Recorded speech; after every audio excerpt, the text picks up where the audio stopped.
guess I have to have to stream it like this. Check that out. Isn't that was the interesting how I did that. Wow. And that this happened after I titled this upload Radiant Ministry. So can't help it. I just had to share this energy with you guys. Um, with everyone. I just had to share this energy. I would like to shout out to Aduni if you're watching or if you have watched. She's a sister that Most High kind of connected us in the past couple months. At the grocery store, we kept running into each other in divine order, and she has her own special yoga energy, and I have my Black High Priestess energy, and so we kind of exchange, and she really inspired me to do some womb healing with bentonite clay, which is bentonite is an ingredient that's found in a lot of face masks, or mud masks, things like that you would use on your skin. So I I ended up getting some items with I've been getting donations. So again, thank you all for your donations. I just want to thank everyone who has me in their thoughts and prayers.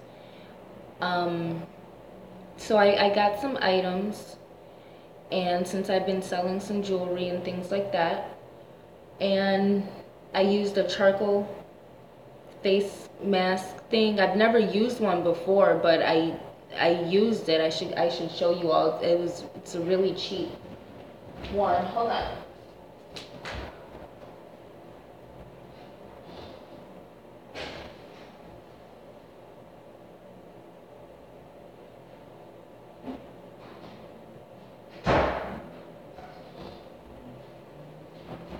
Right, Radiant Ministry.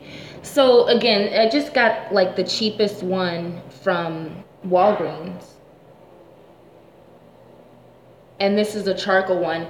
Now I tend to, when I go to the store, and I'm one of those indecisive people, so I tend to just go with the flow. And if there's just one of a kind, because my middle name is Unique, so if there is just like one left, if I'm trying to decide between a product, and there's like only one left of a particular brand or flavor, or I'll usually go with that one. And so I was kind of called to this one, and this one has bamboo, charcoal, and sugarcane extract.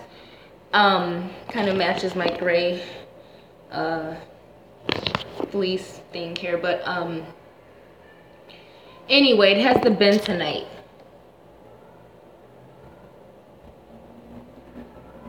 You can't see that. So anyway, it has bentonite bentonite in it. There's a clay too. But anyway, like I was saying, I did use some bee pollen soap from my Oshun Ialorde altar.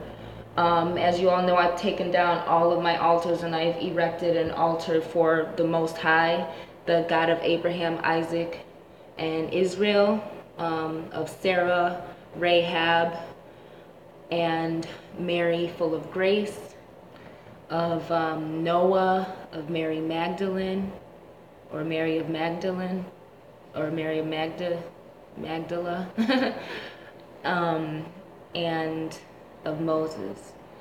So again, I used that soap today. I ran some errands, and I used this detoxifying charcoal mask, and I was just, after I had the mask on while I was doing my daily ritual before the altar, before the Most High, and I do a elemental cleansing, which I will demonstrate, but I think I have an upload about that, but I'll demonstrate another one.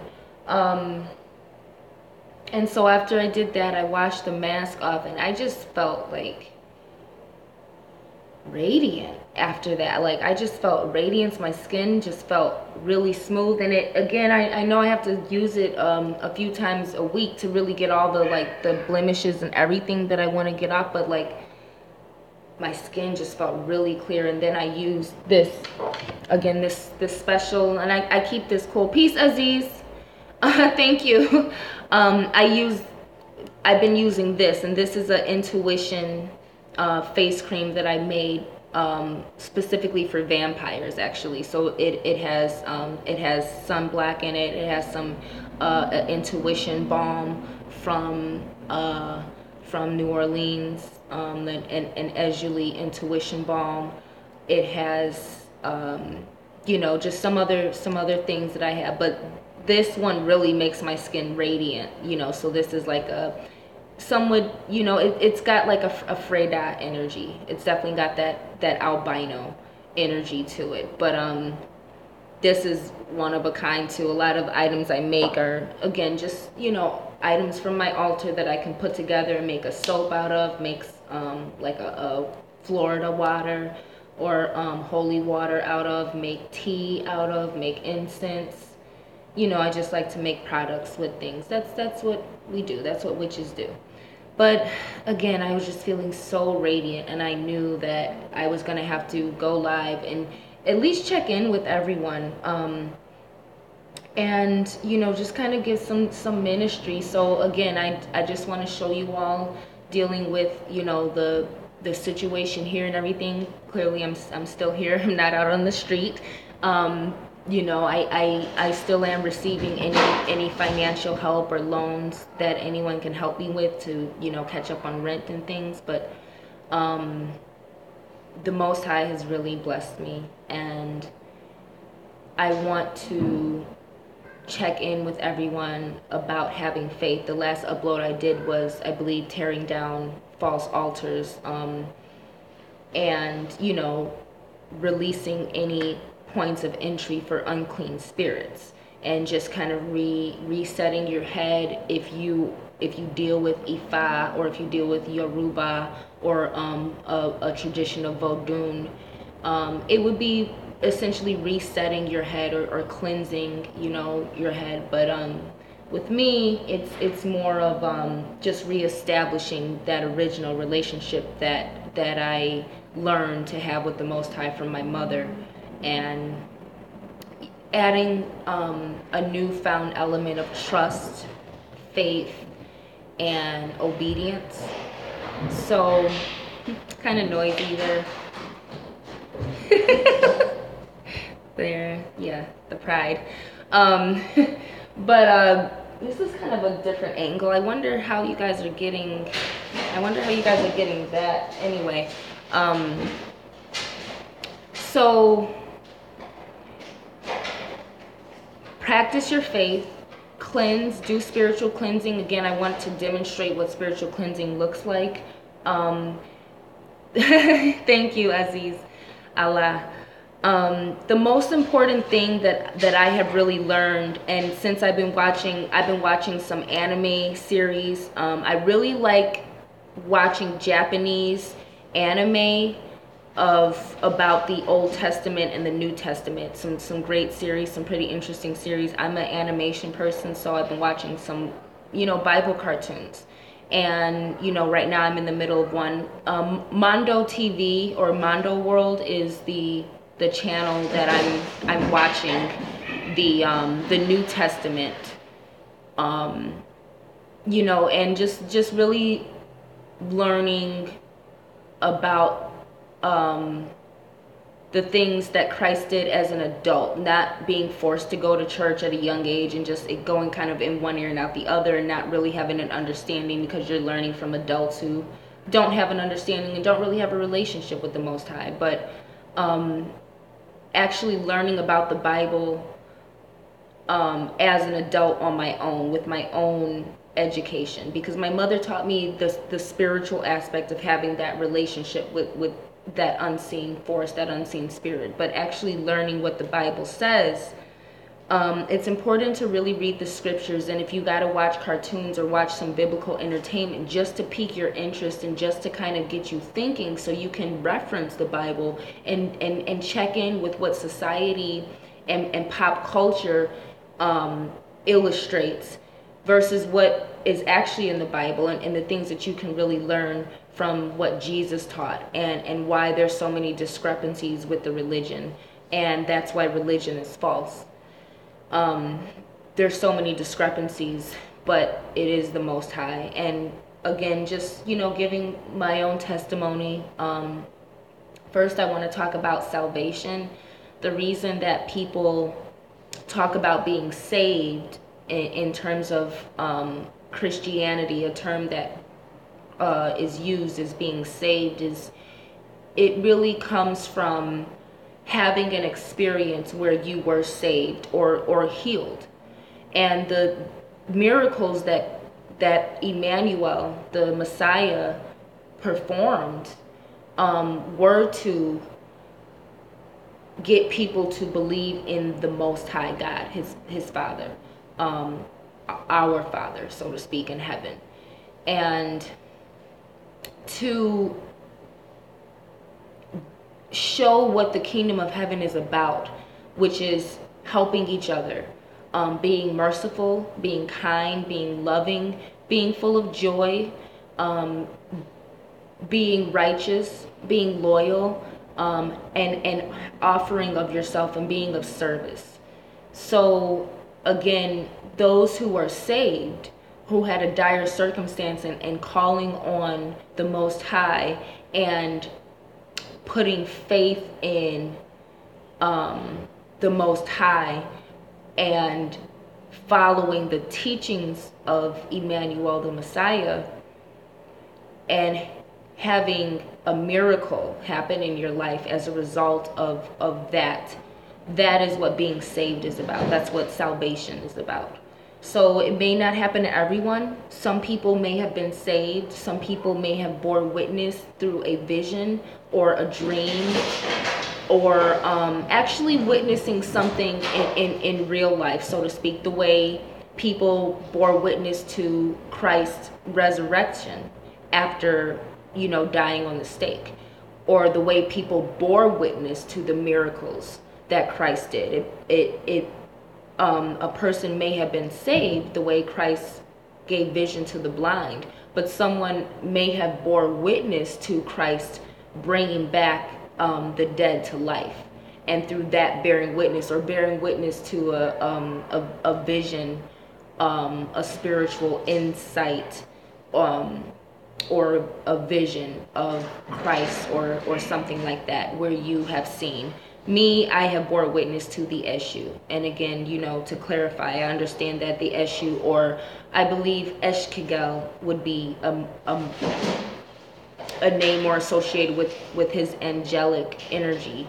But the Eshu Elegbara, is an angel that is the left hand of God. That's why the Christ is always referred to as the right hand, and taking the right hand of God, because Eshu is in fact the left hand of God, and Eshu is the punisher.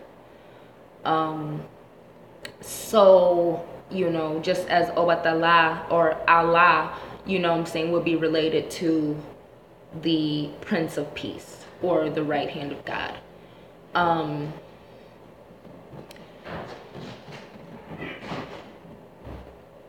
So my point to say that was, I have bore witness to the Eshu. Yeah, the black sun and the red sun. So I have bore witness to the Eshu. And but I will say that I have been saved and healed through learning about what the Bible speaks about our forefathers and what they did, how they had faith in the Most High, the things that they went through to demonstrate their relationship, and how the Most High came through for them in the Old Testament, and how in the New Testament, the teachings of Christ will really give you a more fulfilling lifestyle. How some people encountered Christ, and like Barnabas, I believe, was one who encountered Christ and then gave away all his riches after listening to the teachings. And it's important to understand that Christ hung out with sinners, the poor, and was not, did not really favor the wealthy.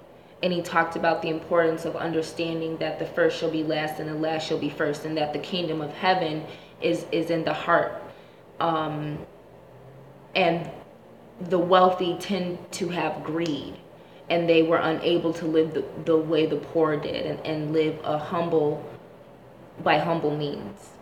So I just want to really encourage people, as it is spring and the equinox is here, and we've had this new moon pass, and we're in Mercury retrograde, and I've just had a lot of breakthroughs. So again, the Most High is definitely far more powerful than Mercury or any planet or lesser deity. So really think about how you want to move forward in these times. Really think about, for example, thank you, Aziz. Happy New Year. For example, some ways that I enchant my tea as well now is, I'm not sure what scripture it is, but it says love, joy, peace, long suffering, kindness, goodness, mildness, and self-control. Against such things there is no law. So if you really factor in those things, which again, against those things there is no law, or loa, essentially, which is spirit, those are the things that the Most High favors and will never punish. Whereas the 7 deadly sins, wrath, greed, envy, lust, gluttony, sloth,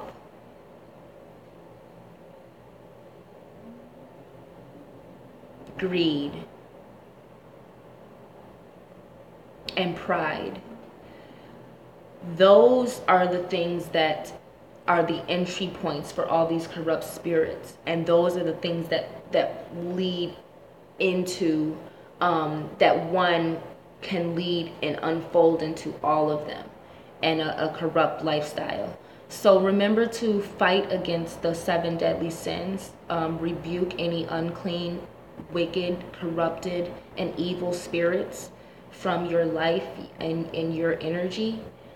And the most important thing that has helped me is the spirit of giving. And you can rebuke the spirit of poverty, but the sacred economics of it is that you should always be giving. And Jesus told the people, if you have two barrels or two jugs to hold water and oil in, then give one to your neighbor. More so, give one to the poor, is what really was being said. The importance of giving to the poor, but also giving. And again, the spirit of generosity and charity, which dealing with la caridad del cobre, the spirit of charity has really come over me, in relieving any unclean spirits, including the spirit of anxiety. Because in the book of Matthew chapter 6, Jesus is telling people, who can add 1 cubit to your lifespan by worrying about what you'll wear this day or eat the next day. And that was in my upload about a lesson from the birds, Matthew chapter 6. So when you give of yourself and you give things, don't give people your trash, so to speak. And that is to say, one man's trash is another man's treasure. That means give things that you no longer use, or give things that you have in excess. But don't give something away that you wouldn't want. Don't give negative energy to someone. And again, that's getting into witchcraft and the occult. Those of you who using witchcraft and magic, really apply sacred economics to that as well.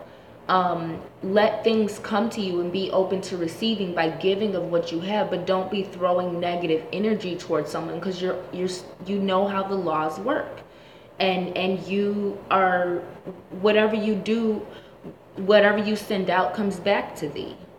Okay, so you know how the Wiccan read the Wiccan law works, and you know how the laws of physics for magicians, for witches, you know the Wiccan law, the laws of nature. Magicians work with the laws of physics. So either way, don't give out things into the universe that you wouldn't want coming back to you threefold at that. So put out positive energy when you're doing witchcraft, when you're doing magic. Make sure you're focusing on healing. Make sure you're focusing on giving love so you can receive that. Make sure you're focusing on projecting, which again is a masculine principle. But in this case, we're talking about the Son, we're talking about the teachings of Christ, and we're talking about offering and giving of yourself and what you offer to the Most High. So this masculine principle is very important in combating unclean spirits of poverty and delay and rejection and anxiety. Have faith in the Most High, but it says seek first the kingdom and everything else shall be added to you. So really do spring cleaning, but give from your heart. Give and give. Don't always look for a profit. Definitely some things you have are worth money that you can sell, but remember the sacred economics of it. Someone might need that, and they may not be able to afford the value of it, but it may be valuable to them. So really ask the Most High to send your way people who need what you have, and let the spirit of charity and generosity come over you so that you can give the things away that you don't use, that you don't need, and that are clogging your blessings that should be coming to you. I'm excited about giving a lot of stuff away. Most everything from my altars I will be giving away, because at this time in dealing with the teachings of the Christ, I'm not going to need a lot of these items. And they have a lot of powerful energy that I want to release into the world and really let go. Again, Saturn return energy, spring cleaning energy. But I'm just really grateful that I've come to this place in life where I can really consolidate years of craft into a true divine relationship with the Most High and the true divinity. It's just radiant. I really this is how I feel. This is what has happened, since I have really taken seriously rebuking unclean spirits and getting rid of. Like I said, I have seen things, you all. I've seen corrupted Oshun. I have experienced being possessed by spirits that have led me down paths that I've had to heal from. I've gone through understanding, La Société des Julies, and being entranced and possessed by the different spirits of Julie. I've just learned a lot of things, and I really want to lead people in the right direction. And it's nothing wrong with being a sheep.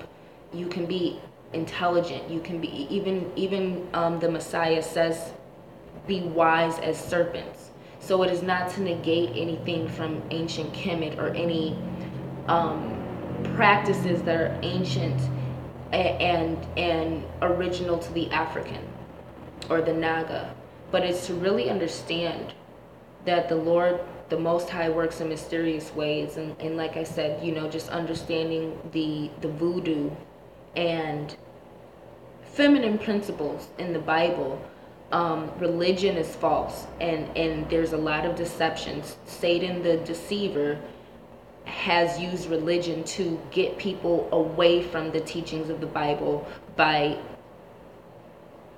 looking at the Bible as something corrupt, but it's the religion that is corrupt and designed to make people who are a little more intelligent to stay away from the whole teachings in itself and go into another path that you feel like is empowering you, but it's really feeding you to these unclean, corrupt spirits that want to destroy your life and get you to sacrifice your soul one way or another because they're bound to wickedness.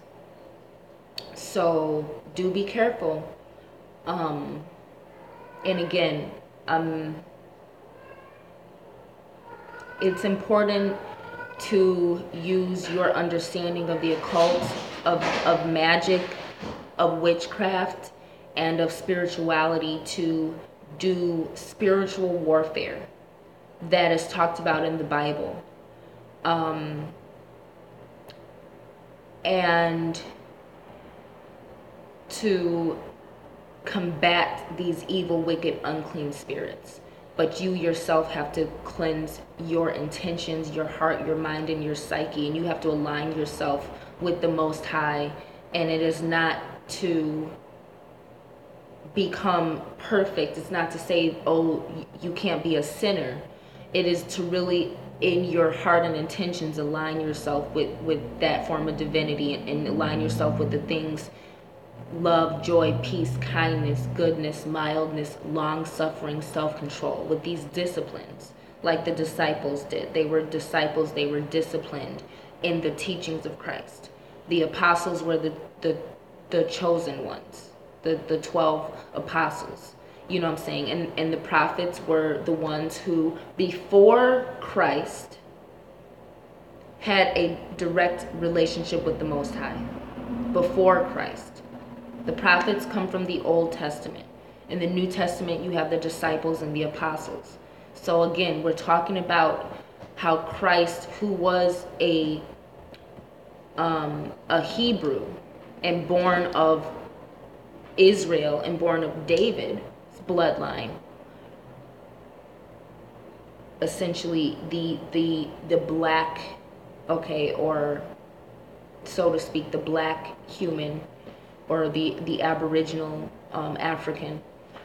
But the Gentiles, who were recessive genetic creeds, were practicing faith that a lot of the Hebrews were not, because they were jealous of Emmanuel, the Son of God.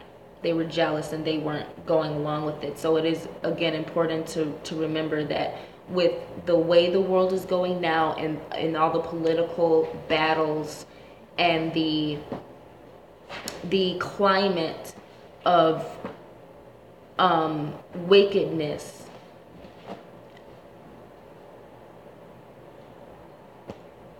that the Trump administration has ushered into the world, not just America, but that new climate that we're under, and the new wavelength, the new axis, the new tilt of the earth, the new rotation that we're on, again, the new dimension energy that we're in that has recently shifted. It's important to do your best to align yourself with the Most High and not with issues of racism, sexism, pedophilia. It's nothing wrong with actively protecting the youth or the elderly or the African or black human or women. It's nothing wrong with protecting the oppressed, but getting too involved and immersed into these things that are meant to divide and conquer will have you fragmented and not aligned with the Most High and understanding everything you really need to. It really truly is in the Bible. Things that aren't in the Bible, quite frankly, are just God's business, and it's not your place. And I think that us as so-called leaders, which again I learned that, you know, Jesus didn't like to use that term because Jesus was the main leader, or, you know, Christ Emmanuel was the number one leader. But those of us who are in positions to lead, to be shepherds, so to speak, we can use our intellect and get caught up in subjects, and we're supposed to really essentially be leading people to be aligned with the straight and narrow path and the way, the truth, and the light. You know, and if your light is the shade of darkness, like it says in Matthew chapter 6, then that itself too is a great darkness. So whatever shade the light is, it's the way and the truth within it. So this went a little longer than I wanted it to, but I just wanted to give you all that encouragement and let you all know what's been going on with me. And this yellow lighter, it's an empty yellow lighter, but it showed up in the cat's room. There it appeared.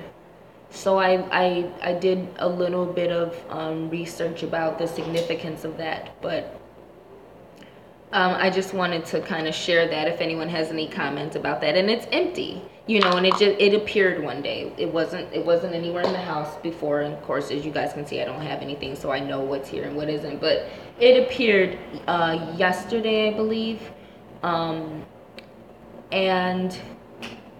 I definitely feel it's. I know people talk about lighters being yellow lighters or white lighters being cursed. I haven't lit it, but I do feel it was an angelic or a message from the Elohim, you know, or the order of angels. So again, I'm just really happy to have these clean spirits of charity, and again, my motto, you know, as Black High Priestess has always been, even before I was entitled Black High Priestess, has been choose love over fear. And I've really been tested with that, and I'm just really excited to be back into my role of charity and choosing love over fear, and not operating out of fear of not having, or fear of losing, or fear of being used, but really just knowing that I have everything that I need, and all I need to do is do my ministry, give back what I have, share my knowledge and wisdom, and, you know, have faith. So last but not least, I did want to encourage parents to really spend time with your children outside the home. Do things that are fun. Some of my friends growing up were kind of jealous because we had what you call a broken home. My mom was a single mom. You know, my dad, you know, lived in the city and everything, but my dad came around regularly. And in the summertime, and, you know, on you know, certain weekends, my dad would take us, we would go see movies, we would always go to Chuck E. Cheese and stuff like that as younger babies and stuff. But, you know, always going to the movies, always going to Great America, you know what I'm saying, always going to do, you know, fun things like that, always going to the auto show every year. You know, these are some things that I did with my father growing up. And I was just thinking about some of my friends who, you know, their parents were married, but their fathers didn't care. Their fathers sat around and got fat, you know what I'm saying, watching TV, you know, but they weren't active fathers. So I just really am grateful. I recently started talking to my father again. I practiced forgiveness, which is another great thing that's happened to me. Forgiveness has really helped with my womb healing, and just helped me have faith and trust. When you forgive people, especially the people that you really truly love, those are the people that hurt you the most, the people that you love. And when you forgive your loved ones, it really enriches your life, and it lifts a lot of weight off. So I just kind of wanted to show you guys how much lighter I'm getting in that sense. But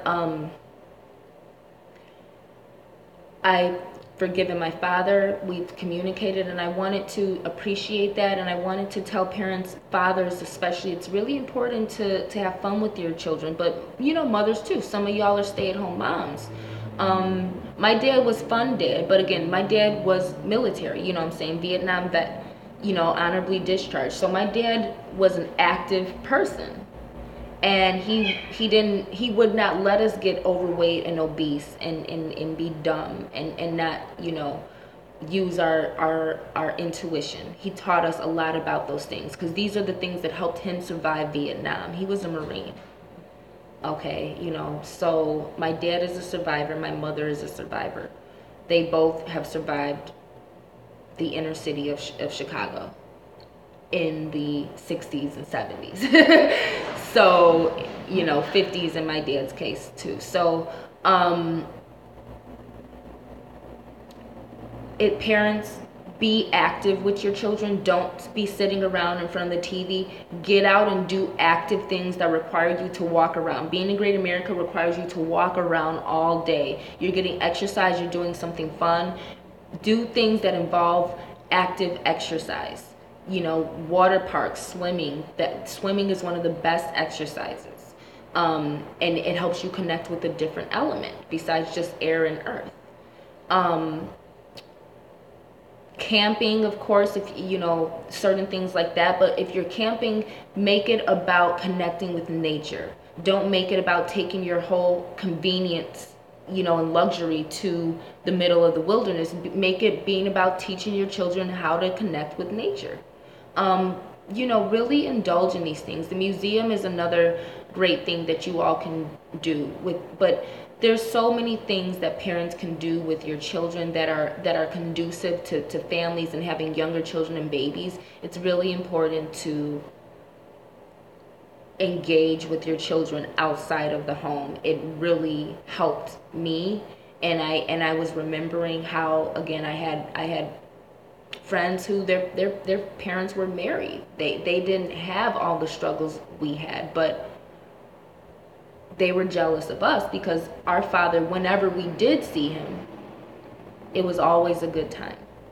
And they would come hang out with us, I'm saying, with my father, because we always did things. So take your children seriously. Raise your children, have a relationship with your children, love your children. Your children are your wealth.